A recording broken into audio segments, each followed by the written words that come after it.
میرا مصطفیٰ اسلامیہ ایک تاریخی بات آپ سماعت کر لیجئے. یہ تاریخی بات کون سی ہے؟ ایک نوجوان لڑکا تھا, دن کو روزہ رکھتا, رات کو رب کی عبادت کیا کرتا تھا. دن کو روزہ رکھتا, رات کو رب کی عبادت کیا کرتا تھا. لیکن ایک وقت ایسا آتا ہے, ایک گھڑی ایسی آتی ہے, ایک ساتھ ایسا آتا ہے کہ اسے لگنے لگا کہ اب میرے جسم سے روح نکل جائے گی, اب میرے جسم سے روح نکل جائے گی. اس نے اپنی والدہ کو بلایا. کون والدہ؟ وہ والدہ جس نے اپنے بیٹے کو دودھ پلا کے پروان چڑھایا. کون والدہ؟ وہ والدہ جس نے اپنے بیٹے کے گیلی جگہ پہ خود سوئی اور سوئی جگہ پہ سلائی. اس والدہ کو بلایا, اپنی ماں کو بلایا. بلانے کے بعد کہتا کیا ہے؟ اے میری والدہ, اے میری امی جان, اے میری پیاری امی, اے میری اچھی امی, اے میری بھولی امی, اے میری بہترین امی, بہت ڈر لگتا ہے کہ میں کیسے رب کے بارگاہ میں اپنا چہرہ دکھاؤں گا. میں سیاکار ہوں, میں خطاکار ہوں, میں گناہگار ہوں, مجھے رب پہ قابل ہے.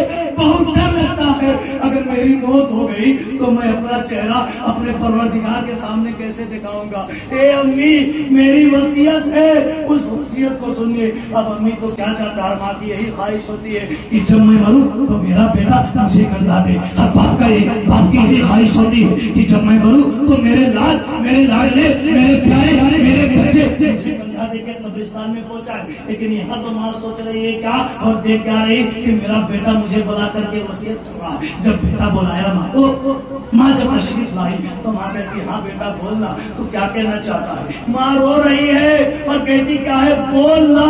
تو نوجوان لڑکا جو دن کو عبادت کرتا, دن کو روزہ رکھتا, رات کو رب کی عبادت کیا کرتا تھا, قسم خدا کی, وہ نوجوان لڑکا کہتا کیا ہے؟ مجھے بہت ڈر لگتا ہے, میں کیسے اپنا چہرہ رب کے بارگاہ میں پیش کروں گا. میں گنہگار ہوں, میں سیاکار ہوں, میں خطاکار ہوں. پروردگار کے بارگاہ میں اپنا کون سا چہرہ لے کر کے جاؤں گا. اے میری والدہ, جب میں مر جاؤں نا, غور کیجیے گا, جب میں مر جاؤں نا, بازار جانا, بازار جانے کے بعد ایک رسی خرید کر کے لانا اور میرے گلے میں باندھ دینا اور چوراہے میں گھسیٹ کے کہنا یہ گناہگار ہے, یہ سیاکار ہے, یہ خطاکار ہے, یہ رب سے دور تھا.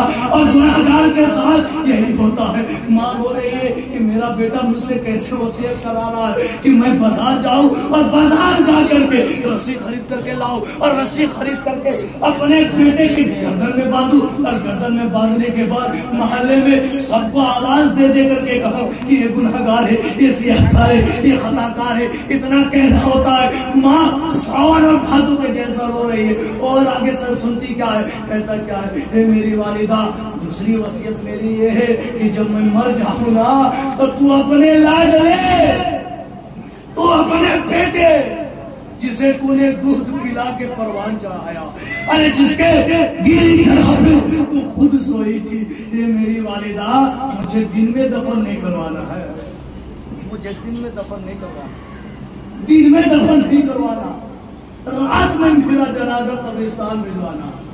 اس کے بعد تیسری وصیت کرتا کیا ہے کہ میری والدہ, جب میں مر جاؤں گا پہلا کام آپ کا یہی ہے کہ آپ بازار جائیں گے, رسی خرید کر کے لائیں گے, میرے گلے میں باندھیں گے اور محلے کے لوگوں کو بلا کے کہیں گے یہ گناہگار ہے, یہ سیاکار ہے, یہ خطاکار ہے, یہ رب سے دور ہے. اور دوسری وصیت یہ ہے کہ مجھے رات میں دفن کروانا. لیکن ماں کی عظمت دیکھیے, باپ کے مرتبے کو دیکھیے, وہ بندے خدا کہتا کیا ہے کہ اے میری ماں, جب سب قبرستان میں مجھے دفن کر کے قبرستان سے واپس آ جائیں گے نا, تو تم میرے قبر پہ جانا. بولیے نا بھائی, سبحان اللہ, میرے قبر پہ جانا, تو میرے قبر پہ جانا. آگے کہتا کیا ہے کہ یہ میری ماں, ہو سکتا ہے میری عبادت رب کے بارگاہ میں قبول نہ ہو سکتا ہے کہ میرے صدقات رب کے بارگاہ میں قبول نہ ہو سکتا ہے کہ میرے عمل رب کے بارگاہ میں قبول نہ ہو سکتا ہے کہ میرا روزہ رب کے بارگاہ میں قبول نہ ہو. اے میری ماں, اے میری بھولی ماں, اے میری سنہری ماں, اے میری پیاری ماں, اگر آپ قبرستان